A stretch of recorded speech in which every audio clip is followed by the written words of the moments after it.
லட்சிய நடிகர் எஸ்.எஸ்.ஆர். ஒரு ஊரில் நாடகம் நடத்தி கொண்டிருந்த போது, அந்த ஊருக்கு கேரளாவைச் சேர்ந்த கிளாரா என்கிற சிறுமியும் அல்லாத, இளம் பெண்ணும் அல்லாத ஒரு டீனேஜ் பெண் வந்திருந்தார். நாடகத்தில் விருப்பம் என்பதால் எஸ்.எஸ்.ஆர். நடத்திய நாடகத்தை பார்ப்பதற்காக சென்று அமர்ந்தார். அந்த நாடகம் அற்புதமாக இருந்தது. நாடகம் முடிந்ததும் எஸ்.எஸ்.ஆரை சந்தித்து, எனக்கும் நாடகத்தில் நடிக்க ஆர்வம் என்று கூறினார். அதற்கு எஸ்.எஸ்.ஆர். இப்படியா நாடகம் நடத்த வந்த இடத்தில் வாய்ப்பு கேட்பது? சரி சரி, சென்னையில் என்னுடைய அலுவலகம் இருக்கிறது, அங்கே வந்து பார் என்று விலாசம் தந்துவிட்டு கிளம்பினார். அதன் பிறகு தனது தாயை அழைத்து கொண்டு சென்னை வந்து எஸ்.எஸ்.ஆரை சந்தித்த கிளாரா அவரது வீட்டிலேயே தங்கி நாடகங்களில் நடிக்க ஆரம்பித்தார். அப்போது பிரபல இயக்குனர் டி.ஆர். ராமண்ணா புரட்சி தலைவர் எம்.ஜி.ஆரை வைத்து பாசம் என்கிற படத்தை இயக்கி வந்தார். அந்த படத்தில் கதாநாயகியாக சரோஜாதேவி நடித்து வந்த நிலையில், எம்.ஜி.ஆரின் காதலியாக நடிப்பதற்கு இன்னொரு நடிகையை தேடிக்கொண்டிருந்தார் ராமண்ணா. அது புதுமுகமாக இருந்தால் நன்றாக இருக்குமே என நினைத்தபோது, எஸ்.எஸ்.ஆரின் நாடகத்தில் நடிக்க வந்த கிளாராவை பற்றி கேள்விப்பட்டு அவரை அழைத்து வந்து ஆடிஷன் செய்தார். அவரிடம் இருந்த நடிப்பு திறமையை பார்த்து முதலாக தனது பாசம் படத்தில் அறிமுகப்படுத்தினார் டி.ஆர். ராமண்ணா. இது 1962 நடந்தது. அடுத்த வருடம் எம்.ஜி.ஆர். நடித்த பணத்தோட்டம் படத்தில் மீண்டும் இரண்டாவது கதாநாயகியாக நடிக்கும் வாய்ப்பு கிளாராவுக்கு கிடைத்தது. இதில் என்ன ஆச்சரியம் என்றால், பாசம் படத்தில் நடித்து கொண்டிருந்த போதே இவருக்கு மலையாளத்தில் நடிக்க வாய்ப்பும் தேடி வந்தது. மலையாளத்தில் இவர் கதாநாயகியாக அறிமுகமான பாக்கிய ஜாதகம் என்கிற முதல் படமே வெற்றி படமாக அமைந்தது. அடுத்த வருடம் 4 படம், அதற்கடுத்த வருடம் 15 படம் என நடிக்கும் அளவிற்கு மிக பிஸியான நடிகையாக மாறிவிட்டார் கிளாரா. இதில் பாசம் படத்தில் இவரை நடிக்க ஒப்பந்தம் செய்த போது எம்.ஜி.ஆர். இவருக்கு ஒரு பெயர் வைக்க முடிவு செய்து சுபத்ரா தேவி என பெயர் வைக்கலாம் என்று கூறினார். ஆனால் இவரது அம்மா, இவளை நாங்கள் கிளாரா என்று கூப்பிட்டாலும் இவளுக்கு ஷீலா என்று பெயர் வைத்திருக்கிறோம், அதையே படத்தில் பயன்படுத்தலாம் என்று கூறினார். எம்.ஜி.ஆரும் அவர்களின் வேண்டுகோளை மறுக்காமல், அதே சமயம் கூடவே தேவி என்று சேர்த்து கொண்டால் நம்மூர் பெண் போல இருக்கும் என்று கூறி ஷீலா தேவி என்ற பெயர் வைத்து டைட்டிலில் இடம்பெறச் செய்தார். அதன் பிறகு ஷீலாதேவி என்றே சில படங்களில் நடித்தாலும் ஷீலா என்கிற பெயரே அவருக்கு நிலைத்து நின்றுவிட்டது. அவர் வேறு யாரும் இல்லை, பின்னாளில் செம்மின் ஷீலா என்று ரசிகர்களிடம் பிரபலமானவர் தான் இவர். குட்டுப்பட்டாலும் மோதிர கையால் குட்டுப்பட வேண்டும் என்பது போல எம்.ஜி.ஆரின் படத்தில் அறிமுகமான அதிர்ஷ்டமோ என்னமோ, மலையாள திரையுலகில் இவருக்கு மளமள என பட வாய்ப்புகள் குவிந்தன. அதனால் தமிழில் அதிக படங்களில் இவரால் நடிக்க முடியாமல் போனது.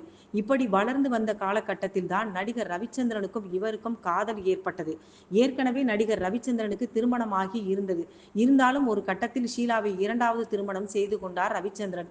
இவர்களுக்கு பிறந்த குழந்தையின் பெயர்தான் சார்ஜ், அதாவது சார்ஜ் விஷ்ணு. ஷீலாவும் ரவிச்சந்திரனும் சேர்ந்து அம்மா என்ற படத்தை எடுத்தார்கள். ஆனால் அந்த படம் சரியாக போகவில்லை. 2 வருடம் சேர்ந்து வாழ்ந்திருப்பார்கள்.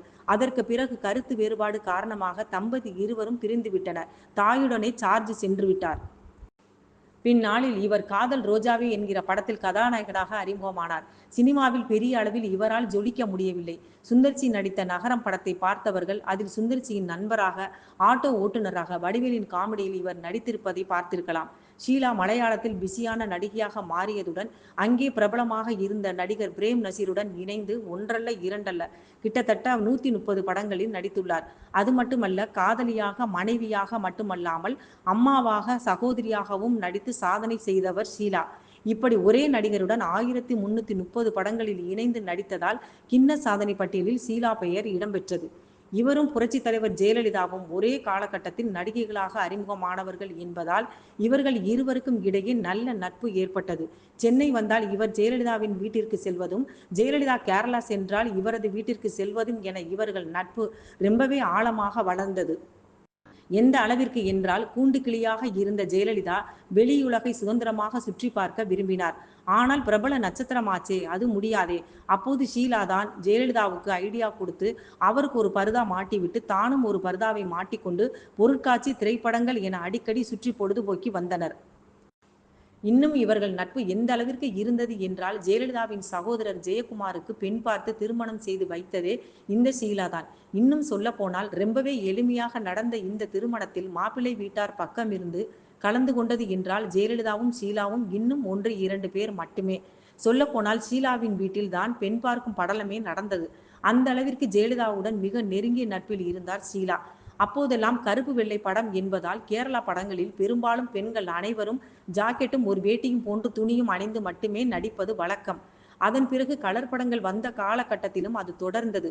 அப்போது ஷீலாவை அழைத்த ஜெயலலிதா, இது என்ன இன்னும் பழைய மாதிரி ஜாக்கெட் போட்டுக்கொண்டு இதையெல்லாம் மாற்று என்று கூறி தன்னுடைய ஆஸ்தான ஆடை வடிவமைப்பாளரை அழைத்து ஷீலாவுக்கு என வித்தியாசமான ஆடைகளை வடிவமைத்து அதை அணியச் செய்தார். அதன் பிறகு ஷீலா தனது படங்களில் அதுபோன்ற ஆடைகளை அணிந்து நடிக்க துவங்கினார். எம்ஜிஆருடன் ஷீலா இணைந்து நடித்தாலும் ஒரு காலகட்டத்தில் எம்ஜிஆர் ரசிகர்களின் கோபத்திற்கு அவர் ஆளானார் என்றும் சொல்லப்பட்டது உண்டு. அதாவது எம்ஜிஆர் நடிகர் எம்.ஆர். ராதாவால் துப்பாக்கியால் சுடப்பட்டு மருத்துவமனையில் சிகிச்சை பெற்று வந்தார் அல்லவா? அந்த சமயத்தில் எம்.ஆர். ராதா மீது எம்ஜிஆர் ரசிகர்கள் கடும் கோபத்தில் இருந்தனர். அதனால் தனது குடும்பத்திற்கு எம்ஜிஆர் ரசிகர்களால் ஏதேனும் ஆபத்து ஏற்பட்டு விடுமோ என்று எம்.ஆர். ராதா அஞ்சினார். அந்த சமயத்தில் அவரது மகள்களான ராதிகா, நிரோஷா ஆகியோரை, செம்மீன் ஷீலா ஆகியோரை தனது வீட்டில் வைத்து பத்திரமாக பாதுகாத்தார் என்று சொல்லப்பட்டது. இதனாலேயே எம்ஜிஆர் ரசிகர்களின் கோபத்திற்கும் அவர் ஆளானார் என்றும், அதனால் தமிழில் நிறைய படங்களில் நடிக்க முடியாமல் மலையாள திரையுலகம் பக்கமே ஒதுங்கிவிட்டார் என்றும் சொல்லப்பட்டது. பிறகு நீண்ட நாட்கள் கழித்து 2005 சூப்பர் ஸ்டார் ரஜினிகாந்த் நடித்த சந்திரமுகி திரைப்படத்தில் முக்கிய கதாபாத்திரத்தில் நடித்ததன் மூலம் தமிழில் மீண்டும் அடியெடுத்து வைத்தார் செம்மீன் ஷீலா.